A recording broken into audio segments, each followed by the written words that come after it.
Sikh24.com ਵੇਖ ਰਹੇ ਸਾਰੇ ਦਰਸ਼ਕਾਂ ਦਾ ਸਵਾਗਤ। ਇਸ ਸਮੇਂ ਮੈਂ ਦਿੱਲੀ ਤੋਂ ਤੁਹਾਡੇ ਨਾਲ ਜੁੜ ਚੁੱਕਾ। ਮੇਰੇ ਨਾਲ ਯੂਨਾਈਟਿਡ ਸਿੱਖਸ ਦੇ ਭਾਰਤ ਤੋਂ ਡਾਇਰੈਕਟਰ ਸਰਦਾਰ ਪ੍ਰਵਿੰਦਰ ਸਿੰਘ ਹਾਜ਼ਰ ਨੇ। ਸਭ ਤੋਂ ਪਹਿਲਾਂ ਮੈਂ ਉਹਨਾਂ ਨਾਲ ਫਤਿਹ ਦੀ ਸਾਂਝ ਪਾਵਾਂ ਜੀ। ਵਾਹਿਗੁਰੂ ਜੀ ਕਾ ਖਾਲਸਾ। ਵਾਹਿਗੁਰੂ ਜੀ ਕਾ ਖਾਲਸਾ, ਵਾਹਿਗੁਰੂ ਜੀ ਕੀ ਫਤਿਹ ਜੀ। ਅੱਜ ਦੀ ਇਸ ਜਿਹੜੀ ਗੱਲਬਾਤ ਆ ਉਸ ਦਾ ਵਿਸ਼ਾ ਕਿ ਜਿਹੜੇ ਅਫਗਾਨਿਸਤਾਨ ਤੋਂ ਸਿੱਖ ਵੱਡੀ ਗਿਣਤੀ ਦੇ ਵਿੱਚ ਉੱਜੜ ਕੇ ਸੈਂਕੜੇ ਸਿੱਖ ਭਾਰਤ ਆਏ ਹੋਏ ਆ, ਦਿੱਲੀ ਦੇ ਵਿੱਚ ਰਹਿ ਰਹੇ ਆ। ਇਹਨਾਂ ਦਾ ਉੱਜੜਨ ਦਾ ਜਿਹੜਾ ਸਬੱਬ ਆ, ਚਾਹੇ ਤਾਂ ਪਿਛਾਂ ਤੱਕ ਝਾਤੀ ਮਾਰੀਏ ਤਾਂ ਕਈ ਦਹਾਕਿਆਂ ਨਾਲ ਜੁੜਿਆ ਹੋਇਆ। ਜਦੋਂ ਉੱਥੇ ਇੱਕ ਤਰ੍ਹਾਂ ਦੀ ਗੜਬੜ ਪੈਦਾ ਹੋਈ ਪਈ ਆ ਉਸ ਮੁਲਕ ਦੇ ਵਿੱਚ, ਤਾਂ ਸਿੱਖਾਂ ਦਾ ਰਹਿਣਾ ਉੱਥੇ ਔਖਾ ਹੋ ਗਿਆ। 5 ਮਾਰਚ 2020 ਨੂੰ ਇੱਕ ਬਹੁਤ ਹੀ ਖੌਫਨਾਕ ਘਟਨਾ ਸਿੱਖਾਂ ਨਾਲ ਵਾਪਰੀ ਕਿ ਸਿੱਖਾਂ ਦਾ ਘਾਣ ਕੀਤਾ ਗਿਆ। ਗੁਰਦੁਆਰਾ ਸ੍ਰੀ ਗੁਰੂ ਹਰਿਰਾਏ ਸਾਹਿਬ ਦੇ ਵਿੱਚ ਦਹਿਸ਼ਤਗਰਦਾਂ ਵੱਲੋਂ ਵੜ ਕੇ 4 ਦੇ ਕਰੀਬ ਦਹਿਸ਼ਤਗਰਦ ਸਨ, ਉਹਨਾਂ ਨੇ 25 ਸਿੱਖਾਂ ਨੂੰ ਸ਼ਹੀਦ ਕਰ ਦਿੱਤਾ। ਅਤੇ ਉਸ ਤੋਂ ਉਪਰੰਤ ਜਿਹੜੇ ਸਿੱਖ ਸਨ ਉਹਨਾਂ ਨੂੰ ਉੱਥੋਂ ਆਪਣੀਆਂ ਜਾਨਾਂ ਬਚਾਉਣ ਦੇ ਲਈ ਭਾਰਤ ਵੱਲ ਮੂੰਹ ਕਰਨਾ ਪਿਆ। ਅਤੇ ਉਹ ਇੱਥੇ ਕਿਵੇਂ ਪਹੁੰਚੇ ਆ, ਵੱਖ-ਵੱਖ ਸੰਸਥਾਵਾਂ ਨੇ ਉਹਨਾਂ ਦਾ ਸਾਥ ਦਿੱਤਾ, ਜਿਹਦੇ ਵਿੱਚ ਯੂਨਾਈਟਿਡ ਸਿੱਖਸ ਵੀ ਇੱਕ ਆ। ਬੇਸ਼ੱਕ ਦਿੱਲੀ ਸਿੱਖ ਗੁਰਦੁਆਰਾ ਪ੍ਰਬੰਧਕ ਕਮੇਟੀ ਨੇ ਵੀ ਉਹਨਾਂ ਦਾ ਸਾਥ ਦਿੱਤਾ। ਕੁਛ ਉਂਝ ਵੀ ਜਿਹੜੀ ਸਿੱਖ ਪਰਸਨੈਲਿਟੀਜ਼ ਹੁੰਦੀਆਂ ਉਹ ਵੀ ਕੁਝ ਕੁ ਇਸ ਕੰਮ ਲਈ ਅੱਗੇ ਆਈਆਂ। ਯੂਨਾਈਟਿਡ ਸਿੱਖਸ ਦਾ ਰੋਲ ਜਿਹੜਾ ਵਾ ਉਹ ਇੱਥੋਂ ਦੇ ਡਾਇਰੈਕਟਰ ਦੇ ਜ਼ੁਬਾਨੀ ਮੈਂ ਜਾਣਨਾ ਚਾਹੁੰਦਾ ਕਿ ਇਹਨਾਂ ਨੇ ਅਫਗਾਨੀ ਸਿੱਖਾਂ ਦੀ ਭਲਾਈ ਲਈ, ਉਹਨਾਂ ਦੇ ਮੁੜ ਵਸੇਬੇ ਲਈ ਕੀ ਯਤਨ ਕੀਤੇ ਆ, ਉਹਨਾਂ ਦੇ ਜ਼ੁਬਾਨੀ ਜਾਣਦੇ ਆ। ਹਾਂਜੀ ਭਾਈ ਸਾਹਿਬ, ਜਦੋਂ ਇਹ ਗੱਲ ਵਾਪਰੀ ਅੱਜ 1 ਸਾਲ ਹੋਇਆ, ਬੜਾ ਦੁਖਦਾਈ ਗੱਲ ਆ। ਅਤੇ ਸਭ ਤੋਂ ਪਹਿਲਾਂ ਤਾਂ ਆਪਾਂ ਇਸ ਘਟਨਾ ਨੂੰ ਚੇਤੇ ਕਰਦੇ ਹੋਏ, ਜਦੋਂ ਤੁਸੀਂ ਚੇਤੇ ਕਰਦੇ ਹੋ ਕਿ 1 ਸਾਲ ਦੇ ਵਿੱਚ ਚਾਹੇ ਕੁਝ ਘਟਨਾਵਾਂ ਹੋਰ ਵਾਪਰਦੀਆਂ, ਨਵਾਂ ਰੂਪ ਲੈ ਲੈਂਦੀਆਂ, ਪਰ ਦੁਖਦਾਈ ਪਹਿਲੂ ਵਜੋਂ ਤੁਸੀਂ ਇਸ ਘਟਨਾ ਨੂੰ ਕਿੱਦਾਂ ਯਾਦ ਕਰਦੇ ਹੋ? ਦੇਖੋ ਜੀ, ਇਹ ਬੜੀ ਮੰਦਭਾਗੀ ਘਟਨਾ ਹੈਗੀ ਸੀ ਜਿਹੜੇ ਸਾਡੇ ਅਫਗਾਨਿਸਤਾਨ ਦੇ ਸਿੱਖ ਔਰ ਹਿੰਦੂ ਵੀਰਾਂ ਨਾਲ ਉੱਥੇ ਹੋਈ। 25 ਮਾਰਚ 2020 ਨੂੰ ਗੁਰਦੁਆਰਾ ਸਾਹਿਬ ਦੇ ਵਿੱਚ ਅਟੈਕ ਹੋਇਆ ਔਰ 25 ਲੋਕ ਜਿਹੜੇ ਹੈਗੇ ਨੇ ਉਹਦੇ 'ਚ ਸ਼ਹੀਦ ਹੋਏ, ਜਿਹਦੇ 'ਚ ਉਹਨਾਂ ਦਹਿਸ਼ਤਗਰਦਾਂ ਨੇ ਇਹ ਨਹੀਂ ਦੇਖਿਆ ਕਿ ਬੱਚੇ ਹੈਗੇ ਨੇ, ਬਜ਼ੁਰਗ ਹੈਗੇ ਨੇ, ਬੀਬੀਆਂ ਹੈਗੀਆਂ ਨੇ, ਕੌਣ ਹੈਗਾ। ਔਰ ਨਾਲ ਸਭ ਨਾਲ ਵੱਡੀ ਚੀਜ਼, ਉਹਨਾਂ ਦਾ ਕੋਈ ਪੋਲੀਟੀਕਲ ਕੋਈ ਲਿੰਕ ਕਿਸੇ ਉਹਦੇ ਨਾਲ ਨਹੀਂ ਹੈਗਾ ਸੀ, ਤਾਂ ਵੀ ਉਹਨਾਂ ਨੇ ਸ਼ਹਾਦਤ ਦਾ ਜਾਮ ਜਿਹੜਾ ਹੈਗਾ ਪੀਤਾ ਹੈਗਾ। ਉਹ 1 ਸਾਲ ਦੇ ਵਿੱਚ ਬਹੁਤ ਸਾਰੀ ਚੀਜ਼ਾਂ ਹੋਈਆਂ ਜਿਹਦੇ ਨਾਲ ਯੂਨਾਈਟਿਡ ਸਿੱਖਸ ਨੇ ਇਹ ਸੋਚਿਆ ਕਿ ਇਹਨਾਂ ਦੀ ਬਾਂਹ ਜ਼ਰੂਰ ਅਸੀਂ ਪਹਿਲੇ ਦਿਨ ਤੋਂ ਹੀ ਪਕੜੀਏ।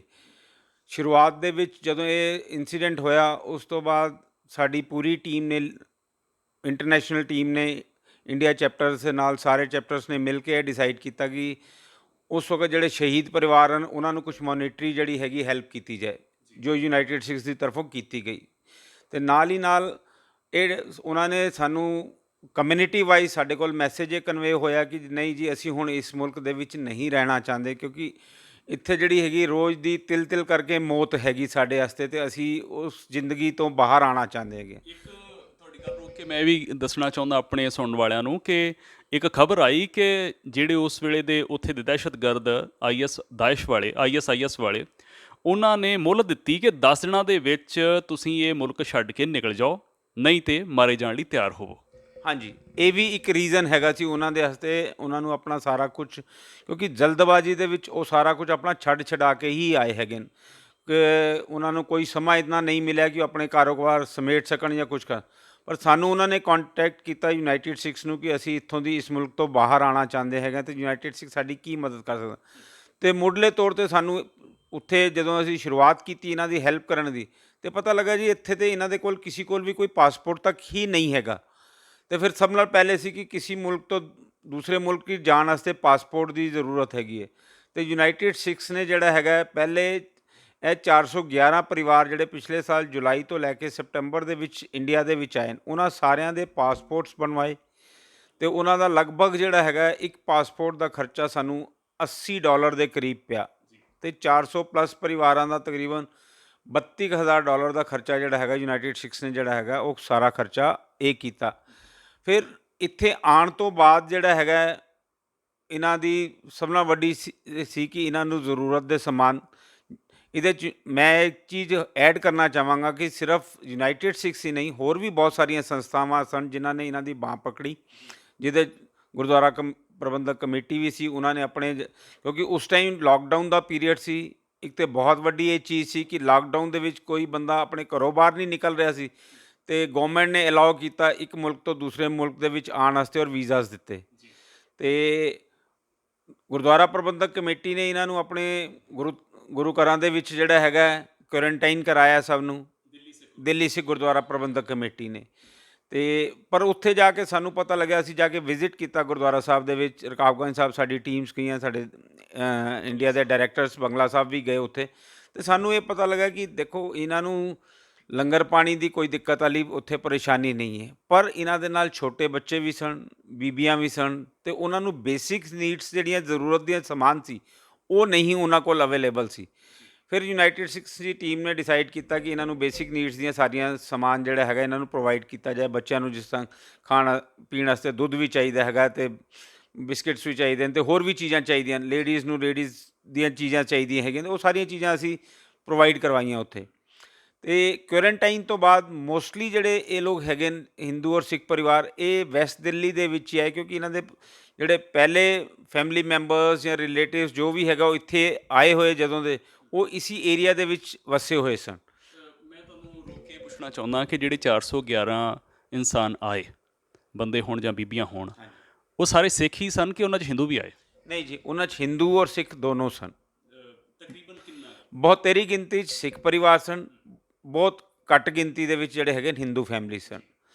ਟੋਟਲ 87 ਪਰਿਵਾਰ ਆਏ ਸਨ, ਜਿਹਦੇ 'ਚੋਂ ਅਸੀਂ ਕਹਿ ਸਕਦੇ ਹਾਂ 6-7 ਪਰਿਵਾਰ ਜਾਂ 10 ਪਰਿਵਾਰ ਮੈਕਸੀਮਮ ਜਿਹੜੇ ਹੈਗੇ ਹਿੰਦੂ ਪਰਿਵਾਰ ਸਨ। ਹਾਂਜੀ, ਅਤੇ ਬਾਕੀ ਸਾਰੇ ਸਿੱਖ ਪਰਿਵਾਰ ਸਨ। ਹਾਂਜੀ।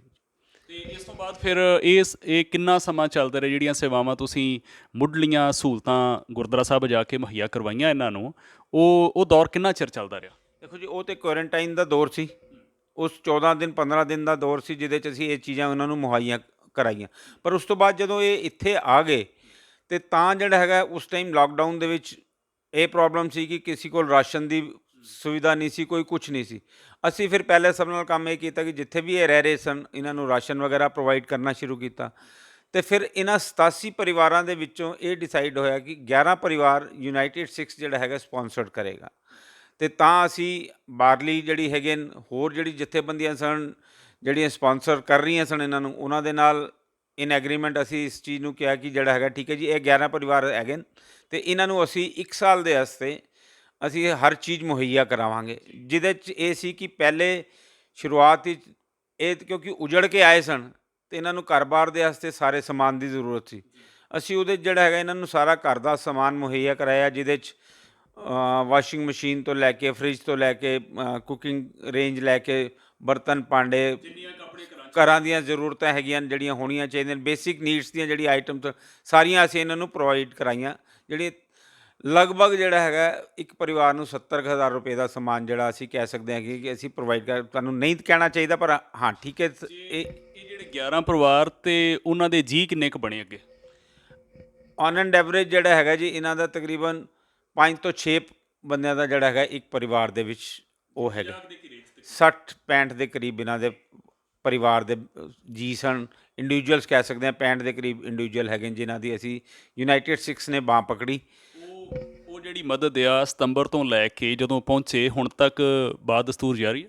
ਹਾਂਜੀ, ਉਹ ਐਕਚੁਅਲੀ ਇਨ ਐਗਰੀਮੈਂਟ ਇਹਨਾਂ ਨੂੰ ਬਾਕੀ, ਕਿਉਂਕਿ ਜਦ ਤੱਕ ਜਿਹੜਾ ਹੈਗਾ ਸੀ ਦਿੱਲੀ ਗੁਰਦੁਆਰਾ ਪ੍ਰਬੰਧਕ ਕਮੇਟੀ ਔਰ ਇਹਨਾਂ ਦੀ ਆਪਣੀ ਕਮਿਊਨਿਟੀ ਵਾਈਜ਼ ਜਦ ਤੱਕ ਅਸੀਂ ਡਿਸਾਈਡ ਕੀਤਾ, ਅਤੇ ਅਸੀਂ ਅਕਤੂਬਰ ਐਂਡ ਤੋਂ ਬਾਅਦ ਇਹਨਾਂ ਨੂੰ ਜਿਹੜਾ ਹੈਗਾ ਆਪਣੇ ਉਹਦੇ 'ਚ ਜਿਹੜਾ ਹੈਗਾ ਸਪੋਂਸਰਸ਼ਿਪ ਵਿੱਚ ਲਿਆ। ਅਤੇ ਉਹ ਸਮਾਨ ਮੁਹੱਈਆ ਕਰਾਉਣ ਤੋਂ ਬਾਅਦ ਦਸੰਬਰ ਔਨਵਰਡ ਸਾਡਾ ਇਹਨਾਂ ਦੇ ਨਾਲ ਰਿਹਾ ਕਿ ਅਸੀਂ ਇਹਨਾਂ ਨੂੰ ਹਰ ਮਹੀਨੇ ਦਾ ਇੱਕ ਮੁਸ਼ਤ ਰਕਮ ਜਿਹੜੀ ਹੈਗੀ, ਜਿਹੜਾ ਇਹਨਾਂ ਦੇ ਰੈਂਟਲ ਸਮਝ ਲਓ ਜਾਂ ਡੇਲੀ ਐਕਸਪੈਂਸਿਸ ਦੇ ਰੂਪ ਵਿੱਚ ਸਮਝ ਲਓ, ਉਹ ਅਸੀਂ ਇਹਨਾਂ ਨੂੰ ਪਿਛਲੇ 4 ਮਹੀਨੇ ਤੋਂ ਅਸੀਂ ਪ੍ਰੋਵਾਈਡ ਕਰ ਰਹੇ ਹੈਗੇ ਹਾਂ।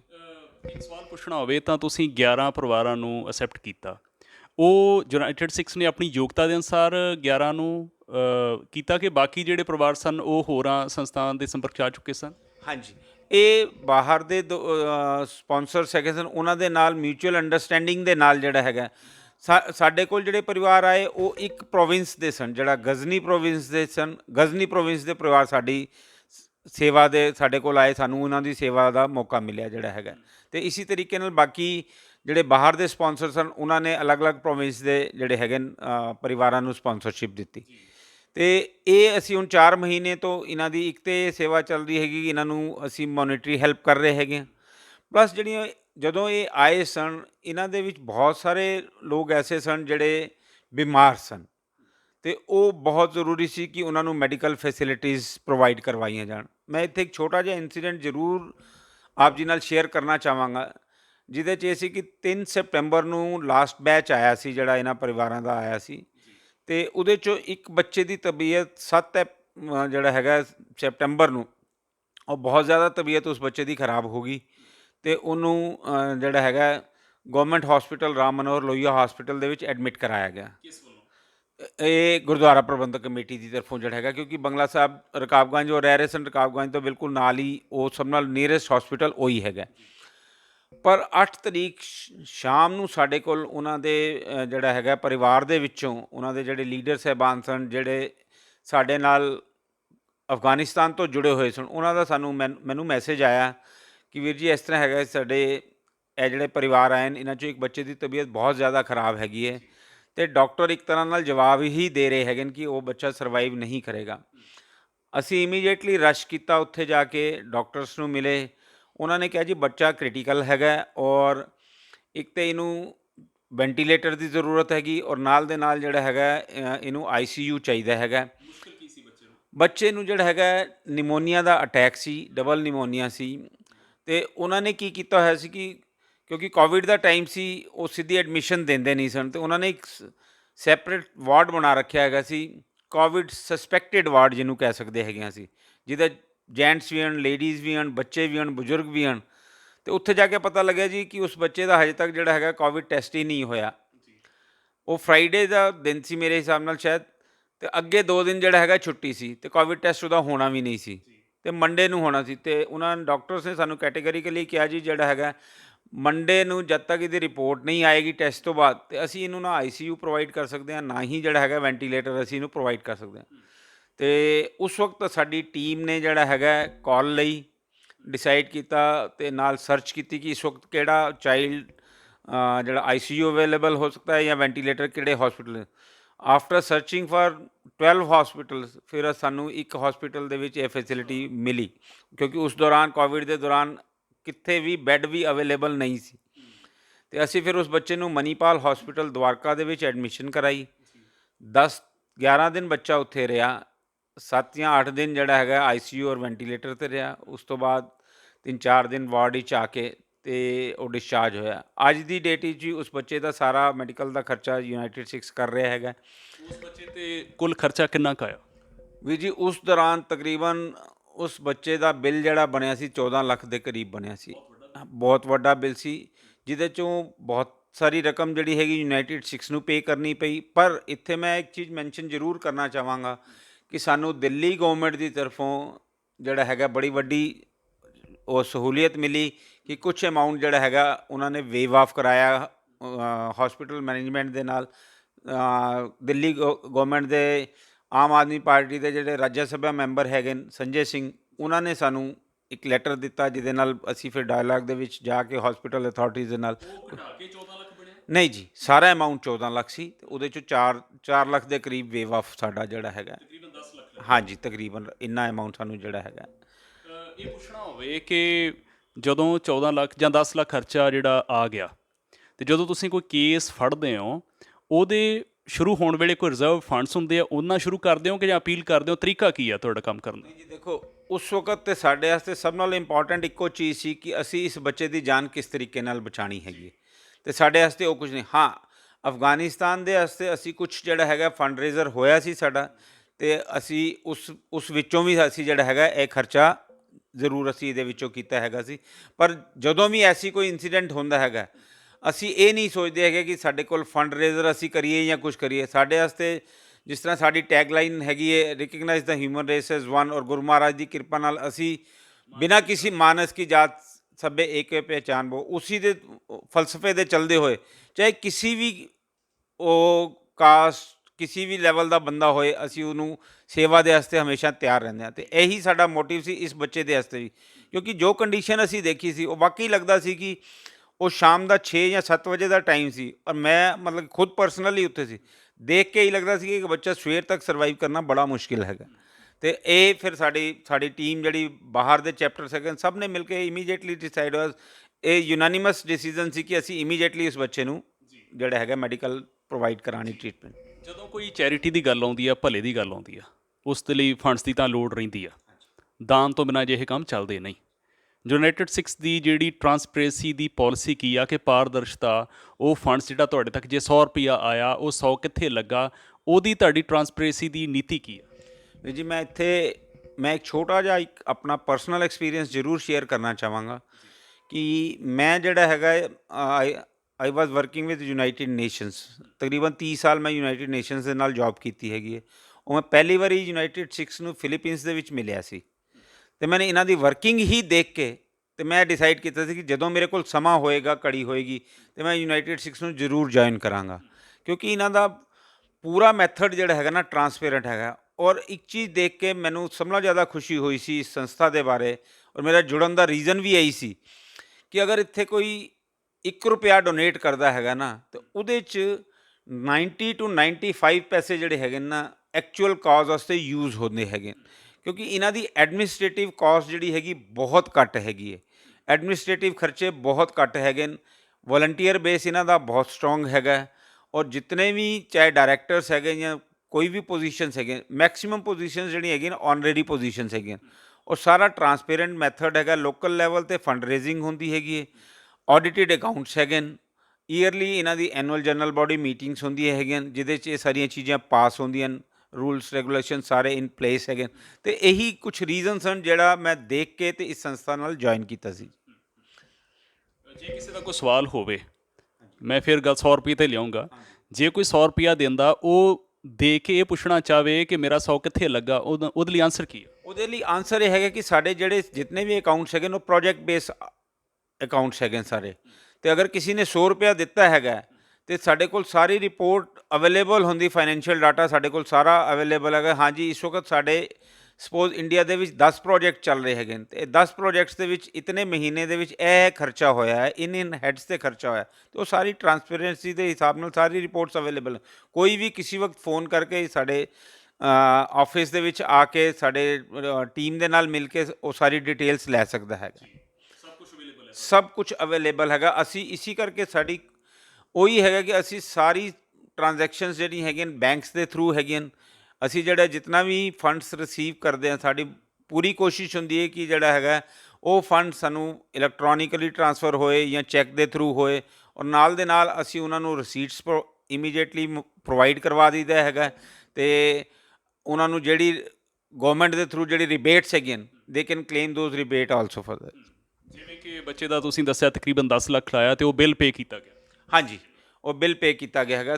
ਸਾਡੇ ਸਾਰੇ ਰਿਕਾਰਡਸ ਉਹਦੇ ਵਿੱਚ ਜਿਹੜੇ ਹੈਗੇ ਨੇ, ਅਸੀਂ ਜੋ ਵੀ ਪੇਮੈਂਟਸ ਅਸੀਂ ਕੀਤੀਆਂ ਸਾਡੇ ਕੋਲ ਸਾਰੀਆਂ ਪੇਮੈਂਟਸ ਹੈਗੀਆਂ। ਯੂਨਾਈਟਿਡ ਸਿੱਖਸ ਤੋਂ ਗੱਲ ਫਿਰ ਮੁੜ ਅਫਗਾਨੀ ਸਿੱਖਾਂ ਦੀ ਕਰੀਏ ਤਾਂ ਜਦੋਂ ਇੱਥੇ ਮੁੜ ਵਸੇਬੇ ਵਾਸਤੇ ਉਹ ਆਏ ਅਤੇ ਕੁਝ ਸਮਾਂ ਤਾਂ ਉਹ ਰਹੇ ਗੁਰਦੁਆਰਾ ਸਾਹਿਬਾਨਾਂ ਦੇ ਵਿੱਚ। ਤੁਸੀਂ ਕਿਹਾ ਕਿ ਅਸੀਂ ਉਹਨਾਂ ਨੂੰ ਮੁੱਢਲੀਆਂ ਸਹੂਲਤਾਂ ਪ੍ਰੋਵਾਈਡ ਕਰਵਾਈਆਂ। ਉਸ ਤੋਂ ਬਾਅਦ ਅਗਲਾ ਟਾਸਕ ਕੀ ਸੀ ਕਿ ਉਹਨਾਂ ਦੇ ਮੁੜ ਵਸੇਬੇ ਦੀ ਗੱਲ ਤੁਰ ਸਕੇ? ਉਸ ਤੋਂ ਬਾਅਦ ਇਹਨਾਂ ਦਾ ਰੀਸੈਟਲਮੈਂਟ ਦਾ ਹੀ ਹੈਗਾ ਸੀ ਕਿ ਅਸੀਂ ਇਹਨਾਂ ਨੂੰ ਰੀਸੈਟਲ ਕਿਸ ਤਰ੍ਹਾਂ ਕਰ ਸਕਦੇ ਹੈਗੇ ਹਾਂ। ਅਤੇ ਸਾਡੀ ਇਹਨਾਂ ਦੇ ਕਮਿਊਨਿਟੀ ਵਾਈਜ਼ ਲੀਡਰਸ ਦੇ ਨਾਲ ਵੀ ਗੱਲ ਹੋਈ ਸਾਰਿਆਂ ਦੇ ਨਾਲ, ਅਤੇ ਉਹਨਾਂ ਦਾ ਜਿਹੜਾ ਪੈਟਰਨ ਸੀ ਅਸੀਂ ਉਹਨੂੰ ਜਿਹੜਾ ਹੈਗਾ ਅਡੋਪਟ ਕਰਕੇ ਕਿ ਇਹਨਾਂ ਨੂੰ ਪਹਿਲੇ ਇੱਥੇ ਜਿਹੜਾ ਹੈਗਾ ਰੈਂਟਲ ਅਕੋਮੋਡੇਸ਼ਨਸ ਲੈਣੀਆਂ ਚਾਹੀਦੀਆਂ ਹੈਗੀਆਂ।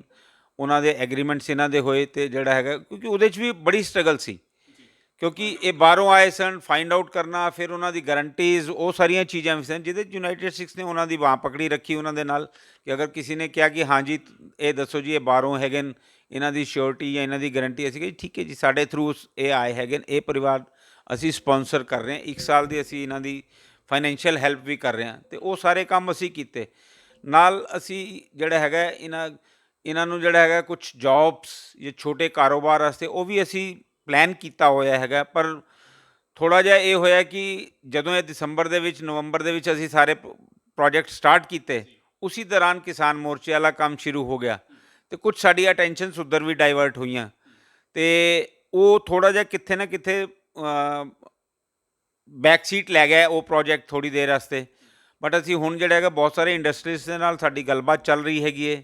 ਉਹਨਾਂ ਨੇ ਆਫਰ ਕੀਤੀਆਂ ਸਾਡੇ ਕੋਲ ਖੁਦ ਵੀ ਇੱਕ ਦੋ ਜਿਹੜੇ ਕੁਛ ਵੱਡੀ ਇੰਸਟੀਟਿਊਸ਼ਨਸ ਹੈਗੇ ਨੇ ਉਹਨਾਂ ਨੇ ਸਾਨੂੰ ਕਿਹਾ ਕਿ ਅਸੀਂ ਜਿਹੜਾ ਹੈਗਾ ਇਹਨਾਂ ਦੇ ਜਿਹੜੇ ਕੰਮਕਾਜ ਲਾਇਕ ਬੱਚੇ ਹੈਗੇ ਨੇ ਉਹਨਾਂ ਨੂੰ ਅਸੀਂ ਜ਼ਰੂਰ ਜਿਹੜਾ ਹੈਗਾ ਨੌਕਰੀਆਂ ਅਸੀਂ ਇਹਨਾਂ ਦੇ ਲੈਵਲ ਐਜੂਕੇਸ਼ਨ ਦੇ ਹਿਸਾਬ ਨਾਲ।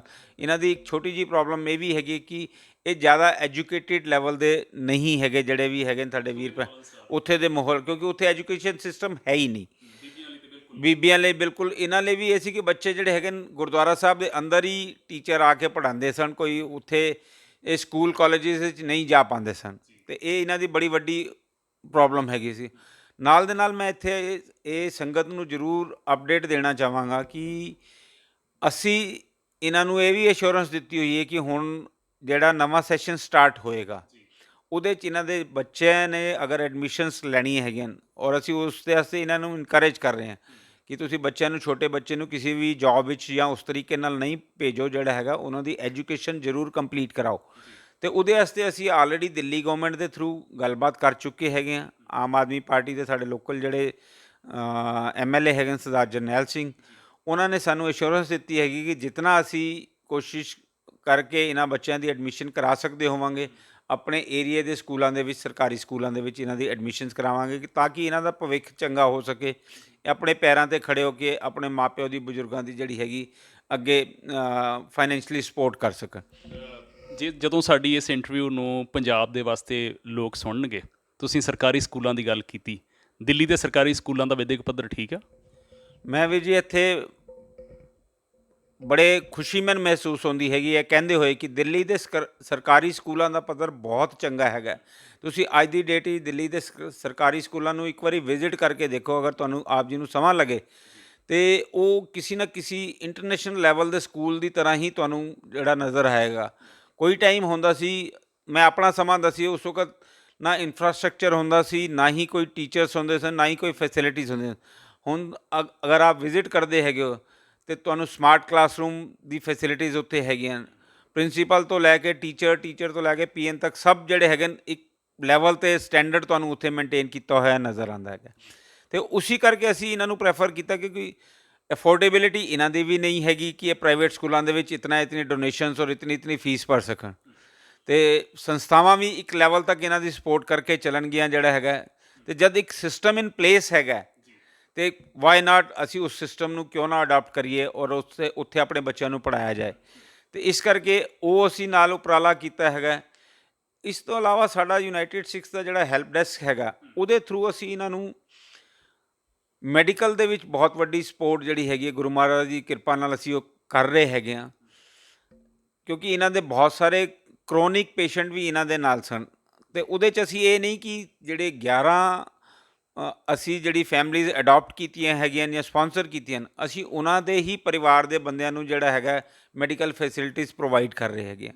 ਉਹਦੇ 'ਚ ਕੋਈ ਵੀ ਸਾਡੇ ਕੋਲ ਆਉਂਦਾ ਹੈਗਾ ਅਤੇ ਜੀ ਆਇਆਂ ਨੂੰ ਅਸੀਂ ਜਿਹੜਾ ਉਹਦੇ 'ਚ ਵੀ ਫਿਰ ਮੈਂ ਕਹਾਂਗਾ ਕਿ ਸਾਨੂੰ ਦਿੱਲੀ ਗੌਰਮੈਂਟ ਨੇ, ਆਮ ਆਦਮੀ ਪਾਰਟੀ ਦੇ ਸਾਡੇ ਲੋਕਲ MLA ਨੇ ਸਾਨੂੰ ਓਪਨਲੀ ਮੁਹੱਲਾ ਕਲੀਨਿਕ, ਜੋ ਇਹਨਾਂ ਦਾ ਬੜਾ ਵੱਡਾ ਇਨੀਸ਼ੀਏਟਿਵ ਹੈਗਾ, ਉਹਦੇ ਸਾਨੂੰ ਲੈਟਰ ਲਿਖ ਕੇ ਦਿੱਤਾ ਹੋਇਆ ਹੈਗਾ ਕਿ ਤੁਸੀਂ ਉੱਥੇ ਜਾ ਕੇ, ਕਿਉਂਕਿ ਦੇਖੋ ਕਿਸੇ ਵੀ ਆਊਟਸਾਈਡ ਬੰਦਾ ਜਿਹੜਾ ਵੀ ਇੰਡੀਆ ਤੋਂ ਬਾਹਰ ਦਾ ਹੈਗਾ ਰੈਜ਼ੀਡੈਂਟ, ਉਹਨੂੰ ਇੱਥੇ ਕਿਸੇ ਵੀ ਸਰਕਾਰੀ ਸਕੂਲ, ਸਰਕਾਰੀ ਹਸਪਤਾਲ ਦੇ ਵਿੱਚ ਕੋਈ ਸਹੂਲੀਅਤ ਨਹੀਂ ਮਿਲ ਸਕਦੀ ਹੈਗੀ। ਅਤੇ ਉਹ ਇੱਕ ਤਰ੍ਹਾਂ ਦਾ ਵੇਵਰ ਹੈਗਾ ਸੀ, ਜਿਹੜੇ ਸਾਡੇ MLA ਸਾਹਿਬ ਨੇ ਸਾਨੂੰ ਇਹਨਾਂ ਦੇ ਥਰੂ ਵੇਵਰ ਮਿਲਿਆ ਕਿ ਉਹਨਾਂ ਨੇ ਇੰਸਟਰਕਟ ਕੀਤਾ ਲੋਕਲ ਅਥਾਰਟੀਜ਼ ਨੂੰ, ਜਿਹੜੀ ਹੈਗੀ ਮੁਹੱਲਾ ਕਲੀਨਿਕਸ ਨੂੰ, ਤੁਸੀਂ ਨਹੀਂ, ਇਹਨਾਂ ਨੂੰ ਜਿਹੜਾ ਹੈਗਾ ਤੁਸੀਂ ਵਿਦਾਊਟ ਦੋਜ਼ ਡਾਕੂਮੈਂਟਸ ਤੁਸੀਂ ਇਹਨਾਂ ਨੂੰ ਜ਼ਰੂਰ ਦੇਖੋਗੇ। ਅਤੇ ਉਹਦਾ ਇਹ ਹੋਇਆ ਕਿ ਇਹਨਾਂ ਦੇ ਡੇ ਟੂ ਡੇ ਰੂਟੀਨ ਦੀਆਂ ਜਿਹੜੀਆਂ ਬਿਮਾਰੀਆਂ ਸਨ ਉਹ ਉੱਥੇ ਐਡਰੈਸ ਹੋਣੀਆਂ ਸ਼ੁਰੂ ਹੋ ਗਈਆਂ। ਫਿਰ ਇਹਨਾਂ ਦਾ ਸਾਡੇ ਸਾਹਮਣੇ ਇਹ ਚੈਲੰਜ ਸੀ ਕਿ ਅਸੀਂ ਜਿਹੜੇ ਕਰੋਨਿਕ ਪੇਸ਼ੈਂਟ ਹੈਗੇ ਨੇ, ਕੁਛ ਦੇ ਜਿਹੜੇ ਹੈਗੇ ਨੇ ਆਪਰੇਸ਼ਨਸ ਹੋਣੇ, ਕੁਛ ਸਾਡੇ ਕੋਲ ਇਹ ਉਹ ਵੀ ਕੇਸਿਸ ਆਏ ਕਿ ਕੁਛ ਪ੍ਰੈਗਨੈਂਟ ਵੀਮਨ ਹੈਗੀਆਂ ਸਨ, ਉਹਨਾਂ ਦੀ ਜਿਹੜਾ ਹੈਗਾ ਡਿਲੀਵਰੀ ਹੋਣੀ ਹੈਗੀ ਹੈ। ਅਤੇ ਉਹ ਬੜਾ ਵੱਡਾ ਚੈਲੰਜ ਸੀ ਸਾਡੇ ਵਾਸਤੇ ਕਿ ਇਹਨਾਂ ਦੀ ਅਫੋਰਡੇਬਿਲਿਟੀ ਨਹੀਂ ਹੈ। ਇਹਨਾਂ ਨੇ ਸਾਨੂੰ ਕਿਹਾ ਜੀ ਅਸੀਂ ਜਿਹੜਾ ਹੈਗਾ ਬਾਹਰ ਇਹ ਸਾਰੇ ਕਾਰਜ ਨਹੀਂ ਕਰ ਸਕਦੇ। ਫਿਰ ਅਸੀਂ ਆਪਣੇ MLA ਸਾਹਿਬ ਨੂੰ ਮਿਲੇ, ਉਹਨਾਂ ਨਾਲ ਗੱਲਬਾਤ ਕੀਤੀ, ਫਿਰ ਉਹਨਾਂ ਨੇ ਸਾਨੂੰ ਰੂਟ ਬਣਾ ਕੇ ਦਿੱਤਾ ਕਿ ਜਿਹੜਾ ਹੈਗਾ ਜੀ ਠੀਕ ਹੈ, ਇੱਥੇ ਦਾ ਜਿਹੜੇ ਸਾਡੇ ਵੈਸਟ ਦਿੱਲੀ ਦਾ ਗੁਰੂ ਗੋਬਿੰਦ ਸਿੰਘ ਹਸਪੀਟਲ ਹੈਗਾ, ਉਹਨਾਂ ਦੇ ਅਥਾਰਟੀ ਨਾਲ, ਵਾਹਿਗੁਰੂ ਦੀ ਕਿਰਪਾ ਨਾਲ, ਉਹ ਸਾਡੇ MLA ਸਾਹਿਬ ਹੀ ਉੱਥੇ ਦੇ ਚੇਅਰਮੈਨ ਹੈਗੇ ਨੇ, ਅਤੇ ਉਹਨਾਂ ਨੇ ਉੱਥੇ ਦੀ ਬੋਡੀਜ਼ ਨਾਲ, ਉੱਥੇ ਦੇ CMOs ਨਾਲ ਗੱਲਬਾਤ ਕਰਕੇ ਤੇ ਇਹ ਸਾਡੇ ਵਾਸਤੇ ਜਰੀਆ ਰਸਤਾ ਬਣਾਤਾ ਕਿ ਅਸੀਂ ਦਿੱਲੀ ਗਵਰਨਮੈਂਟ ਦੇ ਥਰੂ ਜਿਹੜਾ ਹੈਗਾ ਉਹਨਾਂ ਦੀ ਡਿਲੀਵਰੀ ਵੀ ਕਰਾ ਸਕਦੇ ਹੈਗੇ ਹਾਂ, ਤੇ ਨਾਲ ਦੇ ਨਾਲ ਕੋਈ ਆਪਰੇਸ਼ਨਸ ਹੈਗੇ ਨੇ, ਕੋਈ ਵੱਡੇ ਟੈਸਟ ਹੈਗੇ ਨੇ, ਅਲਟਰਾਸਾਊਂਡ ਹੋ ਗਿਆ, MRI ਹੋ ਗਿਆ, ਉਹ ਸਾਰੇ ਵੀ ਵਿਦਆਊਟ ਐਨੀ ਕਾਸਟ ਅਸੀਂ ਉੱਥੋਂ ਦੀ ਕਰਾਉਂਦੇ ਹੈਗੇ। ਤੇ ਇਹ ਬਹੁਤ ਵੱਡੀ ਸੇਵਾ ਹੈਗੀ ਜਿਹੜੀ ਸਾਨੂੰ ਦਿੱਲੀ ਗਵਰਨਮੈਂਟ ਤੋਂ ਵੀ ਮਿਲੀ, ਔਰ ਜਿਹਦੇ ਕਰਕੇ ਇਹਨਾਂ ਨੂੰ ਬਹੁਤ ਸਾਰਾ ਬੈਨੀਫਿਟ ਹੋਇਆ।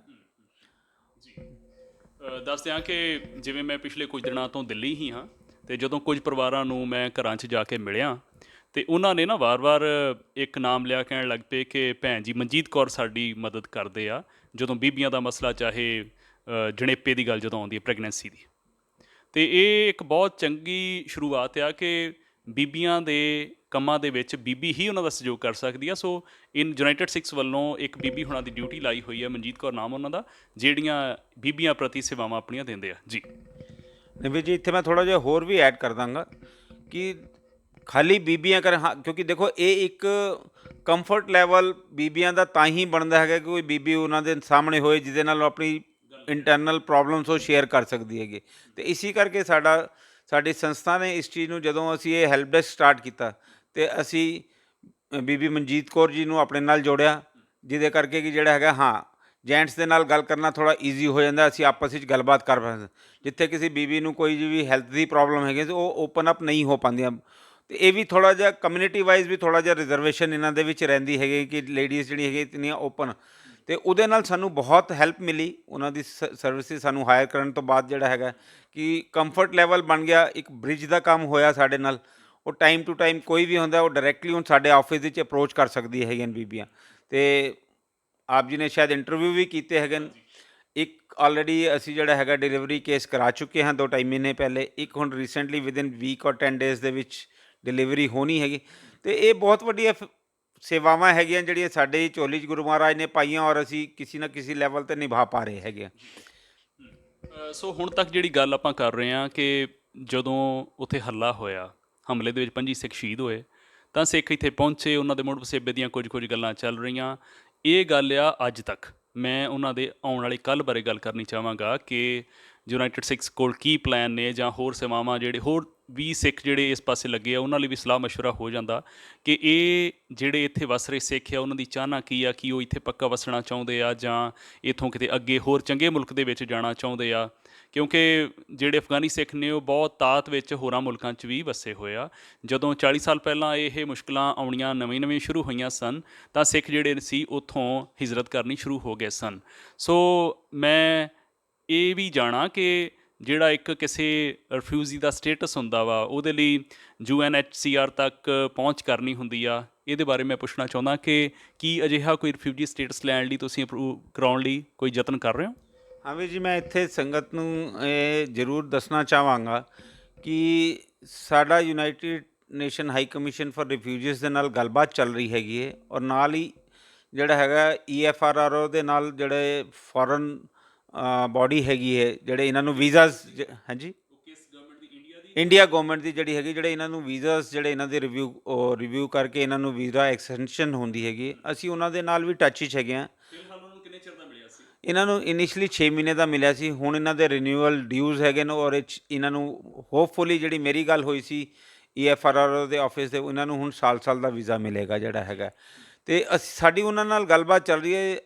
ਦਿੱਕਤ ਇਹ ਹੈਗੀ ਕਿ ਸਾਨੂੰ ਇਹ ਕਲੈਰਿਟੀ ਨਹੀਂ ਹੈਗੀ ਸੀ ਕਿ ਇਹਨਾਂ ਦਾ ਇਸ ਵਕਤ ਇੰਡੀਆ ਦੇ ਵਿੱਚ ਸਟੇਟਸ ਕੀ ਹੈਗਾ, ਕਿ ਇਹ ਕਿਸ ਸਟੇਟਸ ਦੇ ਅਕੋਰਡਿੰਗਲੀ ਇੱਥੇ ਬੁਲਾਏ ਗਏ ਹੈਗੇ ਨੇ। ਅਤੇ ਅਸੀਂ EFRRO ਨਾਲ ਗੱਲਬਾਤ ਸਾਡੀ ਚੱਲ ਰਹੀ ਹੈਗੀ ਹੈ, ਅਤੇ ਉਹਨਾਂ ਨੂੰ ਲਿਖਿਆ ਹੋਇਆ ਹੈਗਾ, ਈਮੇਲਸ ਵੀ ਭੇਜੀਆਂ ਹੋਈਆਂ। ਰੁਕ ਕੇ ਇਹ ਸਵਾਲ ਪੁੱਛਣਾ ਚਾਹੁੰਦਾ ਕਿ ਜਦੋਂ ਇਹ ਸਿੱਖ ਤੁਹਾਡੇ ਯੂਨਾਈਟਿਡ ਸਿੱਖਸ ਹੋਣ ਜਾਂ ਹੋਰਾਂ ਸਿੱਖਾਂ ਦੇ ਸੰਪਰਕ 'ਚ ਆਏ, ਦੁਨੀਆ ਭਰ ਦੇ ਜਿਹੜੇ ਜਿਨ੍ਹਾਂ ਦਾ ਧਿਆਨ ਸਿੱਖ ਜਥੇਬੰਦੀਆਂ ਜਾਂ ਸਿੱਖਾਂ ਦੇ ਇਹਨਾਂ ਵੱਲ ਗਿਆ ਕਿ ਅਫਗਾਨਿਸਤਾਨ ਤੋਂ ਉਹਨਾਂ ਸਿੱਖਾਂ ਨੂੰ ਕੱਢਿਆ ਜਾਵੇ, ਇਹ ਪਲਾਨ ਇੰਡੀਅਨ ਗਵਰਨਮੈਂਟ ਦਾ ਸੀ, ਜਥੇਬੰਦੀਆਂ ਦਾ ਸੀ, ਦੋਵਾਂ ਦਾ ਸਾਂਝਾ ਸੀ, ਕੀ ਸੀ? ਵੀਰ ਜੀ ਦੇਖੋ, ਇਸ ਤਰ੍ਹਾਂ ਹੈਗਾ ਕਿ ਗਵਰਨਮੈਂਟ ਦੀ ਤਰਫੋਂ ਇਹ ਸੀ ਕਿ ਉਹਨਾਂ ਨੇ ਵੈਲਕਮ ਕੀਤਾ ਇਹਨਾਂ ਨੂੰ ਪਰਮਿਸ਼ਨ ਦਿੱਤੀ ਆਉਣ ਵਾਸਤੇ। ਪਹਿਲ ਕਦਮੀ ਦੇਖੋ ਜੀ, ਜਥੇਬੰਦੀਆਂ ਨੇ ਸ਼ੁਰੂਆਤ ਕੀਤੀ, ਉਹਨਾਂ ਦੇ ਵਿੱਚੋਂ ਕੁਛ ਇੱਕ ਐਸੇ ਸੋਸ਼ਲ ਵਰਕਰ ਔਰ ਸੋਸ਼ਲ ਐਕਟਿਵਿਸਟ ਸਨ ਜਿਨ੍ਹਾਂ ਨੇ ਗਵਰਨਮੈਂਟ ਨੂੰ ਅਪਰੋਚ ਕੀਤਾ। ਗਵਰਨਮੈਂਟ ਨੇ ਉਹਨਾਂ ਨੇ ਕਿਹਾ ਠੀਕ ਹੈ ਜੀ, ਅਸੀਂ ਜਿਹੜਾ ਹੈਗਾ ਇਹਨਾਂ ਨੂੰ ਆਪਣੇ ਇੱਥੇ ਜਿਹੜਾ ਹੈਗਾ ਆਉਣ ਦੀ ਇਜਾਜ਼ਤ ਦਿੰਦੇ ਹਾਂ, ਅਸੀਂ ਵੀਜ਼ਾਸ ਦਿੰਦੇ ਹੈਗੇ ਹਾਂ। ਅਤੇ ਇਹ ਸਾਰਾ ਮਿਲ ਜੁਲ ਕੇ ਕੰਮ ਹੋਇਆ। ਸਾਰੀ ਬਾਡੀਜ਼ ਨੇ ਆਪਣਾ ਆਪਣਾ ਕੰਮ ਕੀਤਾ। ਗਵਰਨਮੈਂਟ ਨੇ ਇਹਦੇ ਬਹੁਤ ਸ਼ਲਾਘਾਯੋਗ ਕੰਮ ਸੀ ਕਿ ਗਵਰਨਮੈਂਟ ਨੇ ਉਸ ਕੋਵਿਡ ਦੇ ਟਾਈਮ ਤੇ ਜਿੱਥੇ ਉਹ ਆਪਣੀ ਅੰਬੈਸੀ ਦੇ ਸਟਾਫਸ ਨੂੰ ਇੱਕ ਕੰਟਰੀ ਤੋਂ ਦੂਸਰੀ ਕੰਟਰੀ ਨਹੀਂ ਅਲਾਉ ਕਰ ਰਹੇ ਸਨ, ਉੱਥੇ 411 ਜਾਂ ਇਤਨੇ ਨੰਬਰ ਇੰਡੀਵਿਜੂਅਲਸ ਨੂੰ ਇੱਕ ਕੰਟਰੀ ਤੋਂ ਦੂਸਰੀ ਕੰਟਰੀ 'ਚ ਬੁਲਾਉਣਾ, ਇਹ ਬਹੁਤ ਵੱਡੀ ਉਹਨਾਂ ਦੀ ਉਹ ਹੈਗੀ ਹੈ, ਜਿਨ੍ਹਾਂ ਨੇ ਸਿੱਖ ਹਿੰਦੂਜ਼ ਔਰ ਸਿੱਖ ਜਿਹੜੇ ਅਫਗਾਨੀ ਸਨ ਉਹਨਾਂ ਦੀ ਬਾਂਹ ਪਕੜੀ ਉਸ ਟਾਈਮ 'ਤੇ। ਬਾਕੀ ਸਾਰੀ ਜਥੇਬੰਦੀਆਂ ਨੇ ਆਪਣਾ ਆਪਣਾ ਰੋਲ ਪਲੇ ਕੀਤਾ। ਕਿਸੇ ਨੇ ਜਿਹੜਾ ਹੈਗਾ ਟਿਕਟ ਸਪਾਂਸਰ ਕੀਤੀਆਂ, ਜਿਸ ਤਰ੍ਹਾਂ ਯੂਨਾਈਟਿਡ ਸਿੱਖਸ ਹੈਗਾ, ਉਹਨਾਂ ਨੇ ਅਸੀਂ ਜਿਹੜਾ ਹੈਗਾ ਉਹਨਾਂ ਨੂੰ ਪਾਸਪੋਰਟਸ, ਉੱਥੇ ਜਿਹੜਾ ਹੈਗਾ ਮੋਨੀਟਰੀ ਜੋ ਹੈਲਪ ਚਾਹੀਦੀ ਸੀ, ਇੱਥੇ ਹੁਣ ਹੈਲਪ ਡੈਸਕ ਬਣਾ ਰੱਖਿਆ। ਇਹ ਜਾਣਨਾ ਚਾਹੁੰਦਾ ਕਿ ਜਦੋਂ ਤੁਸੀਂ ਗੱਲ ਕੀਤੀ ਕਿ ਸੰਬੰਧਿਤ ਮਿਨਿਸਟਰੀ ਜਾਂ ਦਫ਼ਤਰ ਦੇ ਨਾਲ, ਉਦੋਂ ਤੱਕ ਹੀ ਸੀ ਗੱਲ ਸੀ ਜਾਂ ਕਿਸੇ ਸਰਕਾਰ ਦੇ ਮੌਜੂਦਾ ਮੰਤਰੀ ਤੱਕ ਵੀ ਪਹੁੰਚ ਕੀਤੀ ਗਈ? ਨਹੀਂ, ਹਜੇ ਤੱਕ ਸਾਡੀ ਤਰਫੋਂ ਕਿਸੇ ਸਰਕਾਰ ਦੇ ਮੌਜੂਦਾ ਮੰਤਰੀ ਨਾਲ ਨਹੀਂ ਗੱਲ ਹੋਈ, ਕਿਉਂਕਿ ਦੇਖੋ ਇੱਕ ਪ੍ਰੋਟੋਕਾਲ ਹੈਗਾ, ਸਿਸਟਮਸ ਇਨ ਪਲੇਸ ਹੈਗੇ। ਅਸੀਂ ਹੁਣ ਜਿਹੜਾ ਹੈਗਾ ਜਿਹੜੀ ਬਾਡੀ ਹੈਗੀ ਜਿਹੜੇ ਇਹਨਾਂ ਦੇ ਵੀਜ਼ਾਸ ਰਿਨਿਊਅਲ ਦਾ ਉਹ ਸਭ ਅਸੀਂ ਉਹਨਾਂ ਨੂੰ ਅਪਰੋਚ ਕੀਤਾ ਹੋਇਆ ਹੈ। ਅਸੀਂ ਉਹਨਾਂ ਕੋਲੋਂ ਗਾਈਡੈਂਸ ਮੰਗੀ ਹੈ ਕਿ ਤੁਸੀਂ ਦੱਸੋ ਕਿ ਇਹਨਾਂ ਦਾ ਸਟੇਟਸ ਲੈਵਲ ਕੀ ਹੈਗਾ, ਕਿਉਂਕਿ ਅਸੀਂ ਜਦੋਂ UNHCR ਦੇ ਨਾਲ ਗੱਲਬਾਤ ਕੀਤੀ, ਉਹਨਾਂ ਨੇ ਕਿਹਾ ਜੀ ਕਿ ਜੇ ਅਗਰ ਇਹ ਇੱਥੇ ਰਹਿਣ ਵਾਸਤੇ ਆਏ ਹੈਗੇ, ਸਿਟੀਜ਼ਨਸ਼ਿਪ ਲੈਣੀ ਹੈਗੀ ਇਹਨਾਂ ਨੇ, ਅਤੇ ਇਹਨਾਂ ਨੂੰ ਰਿਫਿਊਜੀ ਸਟੇਟਸ ਨਹੀਂ ਮਿਲ ਸਕਦਾ ਹੈਗਾ। ਅਤੇ ਤਾਂ ਫਿਰ ਇਹ ਉਪਰਾਲਾ ਤਾਂ ਸਾਡੀ ਤਰਫੋਂ ਸ਼ੁਰੂ ਹੋਇਆ ਕਿ ਅਸੀਂ ਪਹਿਲੇ ਇਹਨਾਂ ਦੀ ਕਲੈਰਿਟੀ ਇਹ ਲਈ ਜਾਏ ਕਿ ਇਹਨਾਂ ਦਾ ਸਟੇਟਸ ਕੀ ਹੈਗਾ। ਉਹ ਗੱਲ ਹੁਣ ਕਿੱਥੇ ਤੱਕ ਪਹੁੰਚੀ ਆ? ਅਫਗਾਨੀ ਸਿੱਖਾਂ ਦਾ ਕੀ ਕਹਿਣਾ ਕਿ ਉਹ ਭਾਰਤ ਦੀ ਨਾਗਰਿਕਤਾ ਚਾਹੁੰਦੇ ਆ ਕਿ ਜਾਂ ਰਿਫਿਊਜੀ ਸਟੇਟਸ ਜਿਹੜਾ ਵਾ ਕੌਮਾਂਤਰੀ ਪੱਧਰ ਦਾ ਚਾਹੁੰਦੇ ਆ? ਦੇਖੋ ਜੀ, ਦੋਨੋਂ ਚੀਜ਼ਾਂ ਹੈਗੀਆਂ। ਇਹਦੇ ਬਹੁਤ ਗਿਣਤੀ ਦੇ ਲੋਕ ਹੈਗੇ ਜਿਨ੍ਹਾਂ ਨੂੰ ਹੈਗਾ ਕਿ ਸਾਨੂੰ ਰਿਫਿਊਜੀ ਸਟੇਟਸ ਮਿਲ ਜਾਏ, ਕਿਉਂਕਿ ਰਿਫਿਊਜੀ ਸਟੇਟਸ ਹੋਏਗਾ ਤਾਂ ਇਹ ਕਿੱਥੇ ਬਾਹਰ ਨੂੰ ਮੂਵ ਕਰ ਸਕਦੇ ਹੈਗੇ, ਅਦਰਵਾਈਜ਼ ਇਹਨਾਂ ਦਾ ਬਾਹਰ ਮੂਵ ਕਰਨਾ ਬੜਾ ਮੁਸ਼ਕਿਲ ਹੈਗਾ।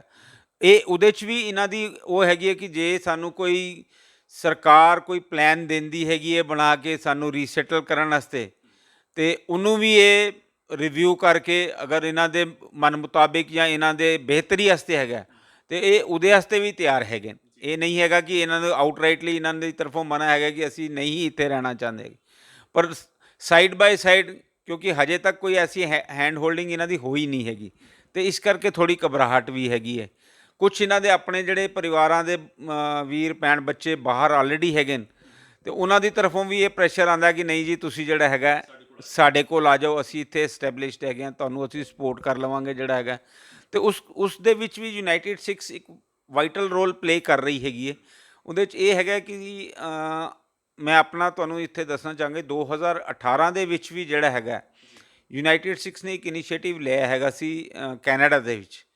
ਜਿੰਨੇ ਵੀ ਅਫਗਾਨੀ ਪਰਿਵਾਰ ਉੱਥੇ ਰਹਿ ਰਹੇ ਹੈਗੇ ਨੇ, ਉਹਨਾਂ ਕੋਲੋਂ ਇੱਕ ਪਟੀਸ਼ਨ ਸਾਈਨ ਕਰਾ ਕੇ ਤਕਰੀਬਨ 5000 ਬੰਦਿਆਂ ਨੇ ਉੱਥੇ ਪਟੀਸ਼ਨ ਸਾਈਨ ਕੀਤੀ ਸੀ। ਇਹ ਜਾਣਕਾਰੀ ਇੱਕ ਨਵੀਂ ਆ ਸਾਡੇ ਲਈ ਕਿ ਕੀ 5000 ਅਫਗਾਨੀ ਸਿੱਖ ਕੈਨੇਡਾ 'ਚ ਵਸਦਾ? ਹਾਂਜੀ, ਉਸ ਤੋਂ ਜ਼ਿਆਦਾ ਹੀ ਨੰਬਰ ਹੋਣਗੇ। ਅਤੇ ਉਹਨਾਂ ਨੇ ਜਿਹੜਾ ਹੈਗਾ ਇਹ ਪਟੀਸ਼ਨ ਸਾਈਨ ਕਰਕੇ, ਔਨਲਾਈਨ ਪਟੀਸ਼ਨ ਅਸੀਂ ਸਾਈਨ ਕਰਾਈ ਸੀ, ਅਤੇ ਉਹ ਸਾਡੇ ਉੱਥੇ ਦੇ ਜਿਹੜੇ ਹੈਗੇ ਨੇ ਡਾਇਰੈਕਟਰ ਸਰਦਾਰ ਸੁਖਵਿੰਦਰ ਸਿੰਘ ਔਰ ਸਰਦਾਰ ਜਗਦੀਪ ਸਿੰਘ ਔਰ ਮੈਂ ਖੁਦ ਪਰਸਨਲੀ, ਅਸੀਂ ਇਹਨਾਂ ਦੀ ਪਾਰਲੀਮੈਂਟ ਦੇ ਵਿੱਚ ਜਾ ਕੇ ਆਟਵਾ ਦੇ ਵਿੱਚ ਉਹ ਪਟੀਸ਼ਨ ਅਸੀਂ ਟੇਬਲ ਕੀਤੀ ਸੀ, ਅਤੇ ਉੱਥੇ ਦੇ 7 MPs ਨੇ ਉਸ ਪਟੀਸ਼ਨ ਨੂੰ ਸਪੋਰਟ ਕੀਤਾ ਸੀ ਉੱਥੇ ਸਾਡੇ, ਜਿਹਦੇ 'ਚ ਜਗਮੀਤ ਸਿੰਘ ਉਹਨਾਂ ਦੀ ਪਾਰਟੀ ਹੈਗੀ ਸੀ, NDP ਹੈਗੀ ਸੀ, ਉਹਦੇ 'ਚ ਸਾਡੇ ਟਰੂਡੋ ਗਵਰਨਮੈਂਟ ਦੀ ਪਾਰਟੀ ਸੀ, ਈਵਨ ਕੰਜ਼ਰਵੇਟਿਵ ਪਾਰਟੀ ਦੇ ਵੀ MPs ਨੇ। ਮਤਲਬ ਜਿੰਨੀ ਵੀ ਉੱਥੇ ਪੋਲੀਟੀਕਲ ਪਾਰਟੀ ਸਨ, ਉਹਨਾਂ ਨੇ ਸਭ ਨੇ ਮਿਲ ਕੇ ਉਸ ਚੀਜ਼ ਨੂੰ ਸਾਡੇ ਕਿਸੇ ਨਾ ਕਿਸੇ ਲੈਵਲ 'ਤੇ ਸਪੋਰਟ ਕੀਤਾ ਸੀ। ਅਤੇ ਉਹ ਇਨੀਸ਼ੀਏਟਿਵ ਵੀ ਇੱਕ ਹੈਗਾ ਜਿਹੜਾ ਯੂਨਾਈਟਿਡ ਸਿੱਖਸ ਨੇ ਲਿਆ ਹੋਇਆ ਹੈ ਔਰ ਉਸ ਦੇ ਉੱਤੇ ਵੀ ਕੰਮ ਕਰ ਰਹੀ ਹੈਗੀ ਹੈ। ਅਤੇ ਇਸੀ ਕਰਕੇ ਅਸੀਂ ਹੁਣ UNHCR ਦੇ ਨਾਲ ਗੱਲਬਾਤ ਦੇ ਵਿੱਚ ਹੈਗੇ ਹਾਂ ਕਿ ਅਸੀਂ ਇਹਨਾਂ ਨੂੰ ਕਿਸ ਤਰੀਕੇ ਨਾਲ ਰਿਫਿਊਜੀ ਸਟੇਟਸ UNHCR ਤੱਕ ਇਹਨਾਂ ਦੇ ਰਿਫਿਊਜੀ ਸਟੇਟਸ ਲਈ ਰਜਿਸਟ੍ਰੇਸ਼ਨ ਕਰ ਦਿੱਤੀ ਗਈ ਆ ਕਿ ਰਹਿੰਦੀ ਆ? ਨਹੀਂ, ਹਜੇ ਨਹੀਂ। ਰਜਿਸਟ੍ਰੇਸ਼ਨ ਉਹ ਤਾਂ ਹੀ ਅਸੈਪਟ ਕਰਨਗੇ ਕਿ ਜਿਹੜਾ ਹੈਗਾ ਕਿ ਇਹਨਾਂ ਦਾ ਸਟੇਟਸ ਕਲੀਅਰ ਹੋ ਜਾਏ ਕਿ ਇਹ ਕਿਸ ਸਟੇਟਸ ਦੇ ਬੇਸਿਸ 'ਤੇ ਇੱਥੇ ਆਏ ਹੋਏ ਹੈਗੇ ਨੇ। ਅਤੇ ਉਹਦੇ ਵਾਸਤੇ ਸਾਡੀ ਗੱਲ ਜਿਹੜੇ ਡਿਪਾਰਟਮੈਂਟ ਹੈਗੇ ਨੇ ਉਹਦੇ ਨਾਲ ਗੱਲਬਾਤ ਚੱਲ ਰਹੀ ਹੈ। ਉਮੀਦ ਹੈਗੀ ਕਿ ਆਉਣ ਵਾਲੇ ਹਫ਼ਤੇ 10 ਦਿਨ ਦੇ ਅੰਦਰ ਸਾਨੂੰ ਉਹ ਸਾਰੀ ਕਲੈਰਿਟੀਜ਼ ਮਿਲ ਜਾਣਗੀ। ਜਦ ਕਿ ਉਹ ਤਾਂ ਕਲੀਅਰ ਆ ਕਿ ਉਹ ਤਾਂ ਉਜੜੇ ਹੋਏ ਆਏ ਆ। ਨਹੀਂ, ਉਜੜੇ ਹੋਏ ਤੇ ਆਏ ਹੈਗੇ ਨੇ, ਪਰ ਹੁੰਦਾ ਨਾ ਕਿ ਕਿਸੇ ਵੀ ਕੰਟਰੀ 'ਚ ਤੁਸੀਂ ਜਾਂਦੇ ਹੋ, ਜਾਂ ਤਾਂ ਤੁਹਾਨੂੰ ਐਜ਼ ਏ ਰਿਫਿਊਜੀ ਅਸੈਪਟ ਕਰਦਾ ਹੈ ਜਾਂ ਤੁਹਾਨੂੰ ਸਿਟੀਜ਼ਨ ਦੇ ਤੌਰ 'ਤੇ ਬੁਲਾਉਂਦਾ ਹੈਗਾ, ਅਤੇ ਉਹ ਕਲੈਰਿਟੀ ਕਿੱਥੇ ਨਾ ਕਿੱਥੇ ਹਜੇ ਕ੍ਰੈਕਸ ਵਿੱਚ ਹੈਗੀ। ਉਹਦੀ ਸਾਨੂੰ ਜਿਹੜੀ ਹੈਗੀ ਕਲੈਰਿਟੀ ਨਹੀਂ ਹੈਗੀ। ਹਾਂਜੀ, ਕਿ ਉਹਨਾਂ ਨੇ ਇਹਨਾਂ ਨੂੰ ਕਿਸ ਪੱਖੋਂ ਜਿਹੜਾ ਹੈਗਾ ਇਹਨਾਂ ਨੂੰ ਸਿਟੀਜ਼ਨ ਬਣਾਉਣ ਵਾਸਤੇ ਬੁਲਾਇਆ ਹੋਇਆ ਹੈ ਜਾਂ ਕਿਸ ਤਰੀਕੇ ਨਾਲ ਹੈਗਾ, ਤੇ ਉਸ ਪੱਖੋਂ ਸਾਨੂੰ ਹਜੇ ਉਹ ਕਲੈਰਿਟੀ ਨਹੀਂ ਹੈ। ਤੇ UNHCR ਵੀ ਇਸੀ ਭੰਬਲ ਭੂਸੇ 'ਚ ਜਿਹਨੂੰ ਕਹਿ ਲਓ ਕਿ ਇਹ ਹੈਗਾ ਕਿ ਉਹਨਾਂ ਨੂੰ ਵੀ ਨਹੀਂ ਪਤਾ ਹੈਗਾ ਕਿ ਇਹ ਕਿਸ ਲੈਵਲ ਦੀ ਗੱਲ ਹੈਗੀ ਹੈ। ਤੇ ਉਹਨਾਂ ਨੂੰ ਜਦ ਇਹ ਡਿਪਾਰਟਮੈਂਟ ਕੋਈ ਕਹਿ ਦੇਗਾ ਕਿ ਠੀਕ ਹੈ ਜੀ ਅਸੀਂ ਇਸ ਤਰ੍ਹਾਂ ਨਾਲ ਐਜ਼ ਏ ਰਿਫਿਊਜੀ ਆਏ ਹੋਏ ਹੈਗੇ, ਤੇ ਠੀਕ ਹੈ ਉਹਨਾਂ ਵਾਸਤੇ ਵੀ ਈਜ਼ੀ ਹੈਗਾ, ਕਿਉਂਕਿ ਜਿਹੜੇ ਪਹਿਲੇ ਆਏ ਹੋਏ ਨੇ ਉਹਨਾਂ ਨੂੰ ਰਿਫਿਊਜੀ ਸਟੇਟਸ ਮਿਲਿਆ ਹੋਇਆ ਹੈਗਾ। ਜਿਹੜੇ ਅੱਜ ਤੋਂ 5 ਸਾਲ 10 ਸਾਲ ਪਹਿਲੇ ਦੇ ਆਏ ਹੋਏ ਹੈਗੇ ਨੇ ਅਫਗਾਨੀ ਸਿੱਖ ਔਰ ਹਿੰਦੂ ਭੈਣ ਭਰਾ ਸਾਡੇ ਜਿਹੜੇ ਹੈਗੇ ਨੇ, ਤੇ ਉਹਨਾਂ ਨੂੰ ਉਹ ਸਾਰੇ ਸਟੇਟਸ ਇੱਥੇ ਹੈਗਾ ਰਿਫਿਊਜੀ ਸਟੇਟਸ। ਅੱਜ ਦੀ ਡੇਟ ਵਿੱਚ ਵੀ ਆਪ ਜੀ ਨੇ ਸ਼ਾਇਦ ਇੱਕ ਬੀਬੀ ਦਾ ਇੰਟਰਵਿਊ ਕੀਤਾ ਹੋਣਾ ਮੁਸਕਾਨ ਦਾ, ਹਾਂ, ਤੇ ਉਹਨੇ ਆਪਣਾ she is a Muslim lady, ਤੇ ਉਹਨੇ ਇੱਥੇ ਆ ਕੇ ਜਿਹੜਾ ਹੈਗਾ ਰਿਫਿਊਜੀ ਸਟੇਟਸ ਇੰਡੀਆ ਦੇ ਵਿੱਚ ਲਿੱਤਾ ਹੈਗਾ, ਜਦ ਕਿ ਮੁਸਲਿਮ ਕੰਟਰੀ ਤੋਂ ਆਈ ਹੈਗੀ ਤੇ ਉਹਦੇ ਸਰਕਮਸਟੈਂਸਿਸ ਐਸੇ ਸਨ, ਉਹਨੇ ਇੱਥੇ ਅਪਲਾਈ ਕੀਤਾ ਹੈਗਾ। ਤੇ ਉਹ ਵੀ ਸਾਡੇ ਕੰਟੈਕਟ ਵਿੱਚ ਹੈਗੀ ਹੈ ਕਿ ਅਸੀਂ ਉਹਦੀ ਹੈਲਪ ਕਰ ਰਹੇ ਹੈਗੇ ਇਸ ਚੀਜ਼ ਦੇ ਉੱਤੇ। ਤੇ ਐਸੇ ਬਹੁਤ ਸਾਰੇ ਲੋਕ ਹੈਗੇ ਨੇ ਜਿਹੜੇ ਚਾਹੁੰਦੇ ਹਾਂ ਜੀ ਠੀਕ ਹੈ ਜੀ ਅਸੀਂ ਤੇ ਰਿਫਿਊਜੀ ਸਟੇਟਸ ਹੀ ਹੈਗਾ, ਅਸੀਂ ਨਾ ਸਿਟੀਜ਼ਨਸ਼ਿਪ ਦੇ ਵਿੱਚ ਅਸੀਂ ਨਹੀਂ ਜਾਣਾ ਚਾਹੁੰਦੇ ਹੈਗੇ। ਦਿੱਲੀ ਦੇ ਵਿੱਚ ਕਿੰਨੇ ਕੁ ਅਫਗਾਨੀ ਸਿੱਖ ਵਸ ਰਹੇ? ਜੀ ਮੈਂ ਇਹ ਵਾਲੇ ਪੀਰੀਅਡ ਦੇ ਵਿੱਚ ਤੇ 87 ਫੈਮਿਲੀ ਹੈਗੇ ਨੇ 411 ਦੇ।